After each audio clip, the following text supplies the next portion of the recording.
इसलिए इन ऋषियों को इस काल ने ही अपने पुत्र किसी को विष्णु जी के रूप में दे दिया और किसी को शंकर जी के रूप में दर्शन दे दिए। वो शंकर जी को भगवान सर्वेश्वर महेश्वर कहने लग गए। कोई विष्णु जी को दर्शन दिए तो विष्णु जी को महेश्वर सर्वेश्वर सारी सृष्टि के रचनहार कहने लग गए। उधर से विष्णु जी इस बात से और प्रभावित हो गए, खुशी मनाई कि मैं भगवान हूँ। तो इस देव ये ऋषि कह रहा है, दूसरा भी कह रहा है, तीसरा भी कह रहा है, 100 ने ऐसा प्रमाण दे दिया। तो इन दोनों को भ्रम हो गया कि हम भगवान हैं। इस आधार से एक बार ब्रह्मा जी गए विष्णु जी के पास, कहा कि मैं तेरा बाप आया हूं बेटा विष्णु, तू खड़ा होकर मेरा सत्कार क्यों नहीं करता। विष्णु बैठे बैठे शेष सैया पर कहते हैं कि आजा बेटा, तू मेरी नाभि कमल से उत्पन्न हुआ है, मैं तेरा बाप हूं। और बाप के सामने तू एक कैसे बोल रहा है। इस बात पर दोनों आगा लठ बाज गया। जूतम जूता फिर हथियार निकाल लिए, फौज सेना आएगी, लाग गए लड़न बलका की तरह। अब दास ये एक कंसेप्ट क्लियर करने के लिए आपको कितने ढेर सारी कथाएं प्रमाण देने पड़ रहे हैं। क्या मुल्ला माया मग में बैठी हंसा चुन चुन खाई, ये ज्योत स्वरूपी कहे निरंजन में ही करता भाई। और जैसा कि आपने इस शब्द में सुना, ऋषि मुनि निराकार बतावे, साकार कहे पुराण तने, अपनी महिमा आप गाई, जीव कहे भगवान तने। अपने आप तो भगवान बन बैठा, भगवान को भुला दिया तूने। इस कंसेप्ट को क्लियर करने के लिए पुराणों दिखाते हैं ये काल कहता मैं करता हूं और करता नहीं है, और विष्णु और ब्रह्मा जी को कहता है तुम भगवान नहीं हो। ये देखिएगा शिव महापुराण हिंदी टीका सहित भाग 1, और ये कहां से प्रकाशित है। इसमें संस्कृत और हिंदी दोनों हैं। श्री शिव महापुराण ये है विद्या अवरिधि पंडित ज्वाला प्रसाद जी मिश्रकृत हिंदी टीका सहित, खेमरा श्री कृष्ण दास प्रकाशन बम्बई। इतने अथ श्री शिव महापुराण भाषा टीका सहितम प्रारंभते। इसके देखिएगा, ये देखना, ये है पृष्ठ 11 पे विद्वेश्वर संहिता भाग 1 अध्याय 6 में यहां से शुरू होता है। नंदीकेश्वर बोले, हे योगिंद्र, आगे एक समय विष्णु भगवान शेष सैया पर अपने गरुड़ आदि पार्षदों से संयुक्त लक्ष्मी सहित शयन करते थे, यानी लेटे हुए थे। उस समय देखिए वे ब्रह्म ज्ञानियों में श्रेष्ठ ब्रह्मा जी अपनी इच्छा से वहां आए। सब प्रकार सुंदर सेज पर शयन करते हुए कमल लोचन विष्णु जी से पूछने लगे, तुम कौन हो? ये ब्रह्म ज्ञानी पूछा, तुम कौन हो जो मुझे देखकर अभिमानी पुरुष के समान शयन करते हो, यानी सोए पड़े हो। हे वत्स, हे पुत्र, उठो, देखो मैं तुम्हारा स्वामी आया हूं। आए हुए गुरु को देखकर जो अभिमान करता है वह द्रोही मूड का, उस द्रोही मूड का प्रायश्चित होना उचित है। यह सुनकर विष्णु जी के अंतर में तो क्रोध हुआ, लेकिन अंदर से तो पूरा गुस्सा ऊपर तो प्रकट ना करते हुए के बोले, परंतु बाहर से शांत रहे और बोले, वत्स बेटा, तुम्हारा मंगल हो, बैठो इस आसन पर विराजो। इस समय तुम्हारा नेत्र कुटिल और मुख टेढ़ा क्यों हो रहा है, पंकर क्यों हो रहा है? वो गुस्से हो रहे थे ना, आंख चौड़ी जोगर जो टेप बैल गुड़ने से पहले टेढ़े टेढ़े देखा करें। कहते हैं वकर क्यों हो रहा, तेरी आंख और मुंह टेढ़ा क्यों कर रहा है, तू नाराज क्यों हो रहा है? ब्रह्मा जी बोले, हे वत्स विष्णु, हे बेटा विष्णु, तुमको समय के प्रभाव से अभिमान है।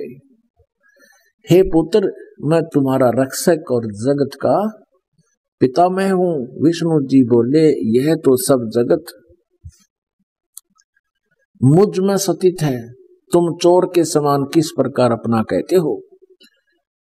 तुम मेरी नाभि कमल से उत्पन्न हुए हो, इससे मेरे पुत्र हो, मुझे पुत्र कहना व्यर्थ है। नंदीकेश्वर बोले इस प्रकार ब्रह्मा विष्णु दोनों ही रजोगुण से मुक्त होकर विवाद करने लगे। मैं श्रेष्ठ हूं, मैं स्वामी हूं, ऐसा कहकर एक दूसरे को मारने की इच्छा से युद्ध करने में उत्सुक हुए। और फिर देखिए आगे, तब संपूर्ण देवता विमान में बैठ गए। ब्रह्मा विष्णु महेश तो लठ बजावे हैं, और ये सारे देवता विमान में बैठ गए और उस महा अद्भुत युद्ध देखने को चले आए और आकाश से उन पर फूल बरसाने लगे। हमारे देवताओं जोटिया न गोड़ा करें पशुआ न गामा में बैलों को अनुकर हुर हुर हुर हुर लड़ो। ये देवता ऊपर तो आकाश फूल बरसावे न कहना तीनों चाहिए था, देवताओं तुम लड़ोगे तो हमारा क्या हाल होगा, कम शांति रखो। उनका छोटा बीच बचाव करना चाहिए था। अरे हमारे देवता ऊपर तो फूल बरसावे, हम विमान में बैठ के। ये देखिए वाह जी वाह। अब कहने का भाव हमारा ये है, पुण्यात्माओं ये सदग्रंथ कोई दास ने नहीं लिखे, ये सदग्रंथ 5500 वर्ष पहले वेद व्यास जी ने लिखे थे। अनुवाद इन्होंने कर रखा, हम पढ़कर सुना रहे हैं। इसमें इन भगवानों की सतीथि क्या है, ब्रह्मा और विष्णु की, जिनको हम सर्वेश्वर महेश्वर मान कर पूजा करते थे, इनकी ऐसी बुद्धि है जैसे बालकों की होया करे। तीसरी चौथी कक्षा के बच्चे आपस में लड़ा करें और फिर टीचर के पास जाते हैं, वो कारण पूछता है युद्ध उनके झगड़े का। एक कहता है जी ये नो बोला मैं तेरा बाप, और वो कहता ना जी यो पहले बोला, नो बोला मैं तेरा बाप, इसलिए कुर्ता पाट रहे एक दूसरे का गला पकड़ रहे, हाँ वो उसका मारा है उसका मारा है तरह के। ये भगवान वो उसने बेटा कर, उसने बेटा लठम लट्ठा हो गई ना जाने के। अब इनका पिताजी आ गया बीच में, इसने बीच में दोनों का जब युद्ध हो रहा था, इसने बीच में एक तेजो में स्तंभ खड़ा कर दिया जिसको शिवलिंग बोलते हैं।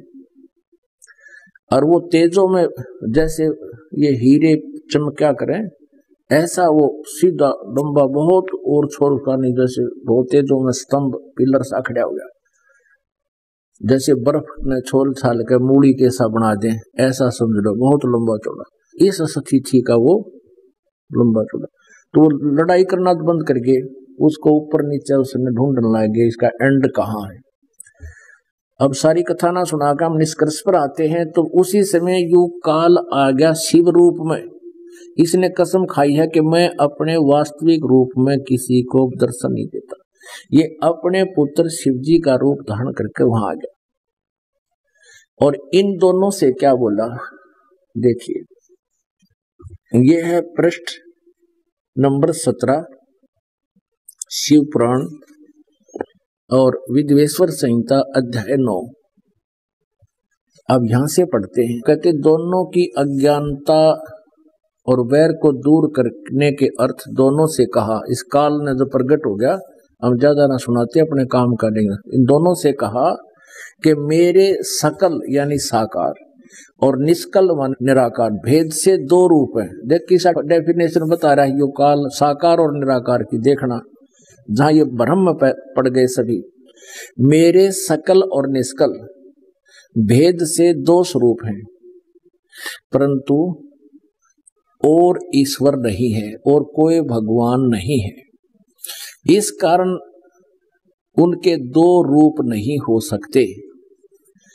पहला सतम रूप जो लिंग बीच में डाला था उनके, सतम रूप पहला तो सतम रूप है और पीछे मूर्तिमान रूप धारण किया।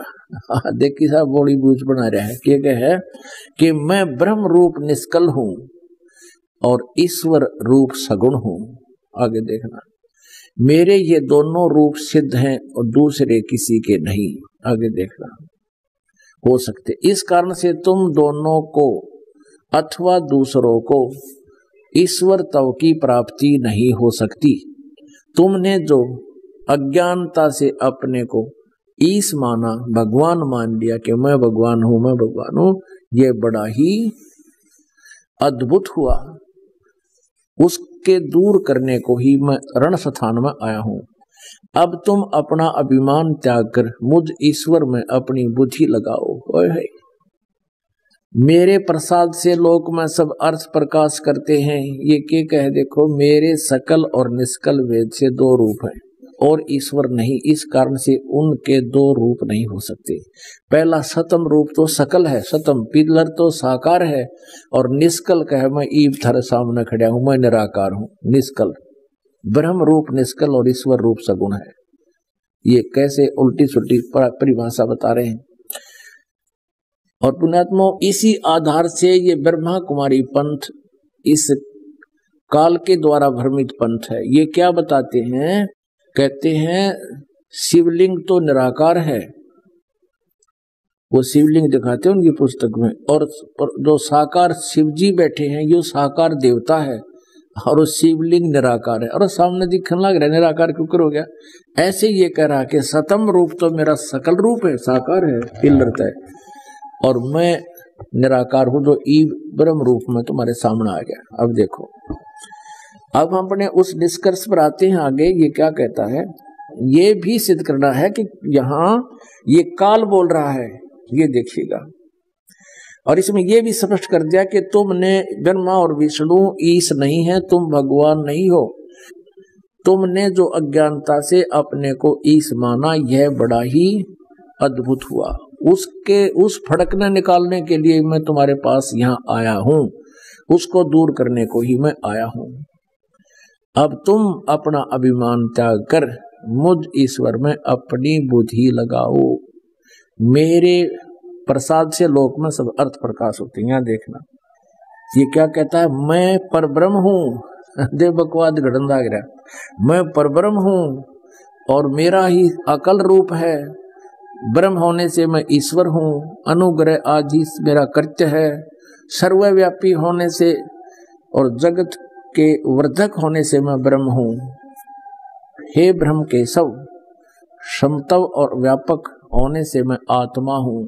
मैं इस सब का ईश हूँ, यह मेरा है और मेरे सिवा किसी दूसरे का नहीं है। प्रथम तो ब्रह्म तत्व ज्ञान के निमित्त निष्कल ब्रह्म का प्रादुर्भाव हुआ है। अब आगे देख रहा 18 पृष्ठ।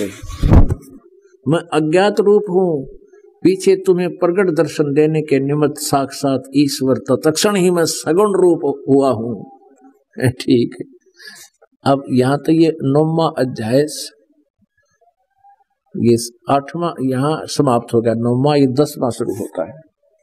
अब यहाँ कहता है, हे पुत्रो, यह कृत आपने, हे पुत्रो ब्रह्मा और विष्णु को, यह कृत आपने यानी उत्पत्ति और स्थिति का आपने तप से प्राप्त किया है, जो कि सृष्टि की उत्पत्ति और पालन कहता है, सो मैंने प्रसन्न होकर तुम्हें दिया है। इसी प्रकार दूसरे दो कृत रुद्र और महेश को प्रदान किए हैं। ये चौथा हो गया 5वां बल के रुद्र, इसी के द्वारा उत्पन्न ये 11 रुद्रों का मुखिया है, इसका ये पुत्र ही है। यही 2 भाग में 2 रूपों में काम करता है, तो इसलिए इसको यहाँ 2 रूप भी कहे। तो एक ब्रह्मा, एक विष्णु और एक रुद्र, 11 रुद्रों के ऊपर भी यही कंट्रोलर है, और महेश इसका पुत्र। और बोलने वाला ये अलग है, परंतु अनुग्रह कृत कोई भी पाने को समर्थ नहीं है। सो पूर्व के कर्म तुमने समय से विसार दिए, रुद्र और महेश ने उनको नहीं बुलाया। अब देखना, जैसे गीता जी अध्याय नंबर 8 के श्लोक नंबर 13 में ये गीता ज्ञानदाता बोल रहा है, उसी की पुष्टि आपको यहाँ मिलेगी। शिवपुराण के पृष्ठ नंबर 19 पे अध्याय नंबर 10 में विद्वेश्वर संहिता भाग 1 में। इस कारण इस ज्ञान की सिद्धि के निमित्त ओंकार नामक मंत्र जप करो। ये देखिएगा, अभिमान दूर करने वाला सोई निज मंत्र उपदेश करते हैं। यह ओंकार मेरे मुख से उत्पन्न होने से मेरे ही रूप का बोधक है और महामंगल करने वाला है। यह वाचक है, मैं वाच्य हूँ। यह मेरा मंत्र, मेरा आत्मा है। इसके स्मरण से मेरा स्मरण होता है। कौन सा? ओम के जाप का। उत्तर की ओर से मुख से अकार, पश्चिम के मुख से उकार और दक्षिण के मुख से मकार, पूर्व मुख से बिंदु और मध्य के मुख से नाद। ये 5 उत्पन्न हुआ। इस प्रकार 5 प्रकार से यह निर्गत हुआ। वह सब एक होकर ओम ऐसा एक अक्षर हो जाता है। ओम इति एकाक्षरम ब्रह्म व्यवहारन माम अनुस्मरण। गीता जी अध्याय नंबर 8 के श्लोक नंबर 13 का इसमें पुष्टि हो रहा है कि ये वो गीता भी ये काल ही बोल रहा है जो ब्रह्मा विष्णु महेश का पिता है। यह सब नाम रूपात्मक वेदभूत होने से कुल अर्थात क्षत्रिय पुरुष भेद से भौतिक शरीर वर्ग 2 का भेद वाला है। ये वह इसी मंत्र से व्याप्त है और शिव शक्ति का बोधक है। इस ओंकार से सब जगत का बोधक परवण उत्पन्न हुआ है। ओम और अकार आदि कर्म से अर्थात अकार से, नकार से, उकार से, मकार से, सी बिंदु व नाद से यह प्रकट हुआ है। और इस पंचाक्षर यानी 5 वेद से, मृतका आकार से, लर्पका अंतर से, शरो मंत्र से, 4 मुख वाले त्रिपाद गायत्री हुई। उससे सब वेद उत्पन्न हुए आदि आदि। आगे देखो अपनात्माओं, ये संस्कृत हमारे पास उपलब्ध है। इसी की यहाँ संस्कृत उपलब्ध है कि अकार उत्तर पूर्व, मुकार पश्चिम से और मकार जो है दक्षिण से, बिंदु मध्य से, ऐसे ये संस्कृत है इसकी। तो ये एकीभूत होकर ओम इति एक अक्षरो अभवत, एक अक्षर अभवत। ओम इति एक अक्षर अभूत। और ये जो गलती इसमें कहीं भी ऐसा नहीं लिखा ओम नमः शिवाय हो गया, ये देखना।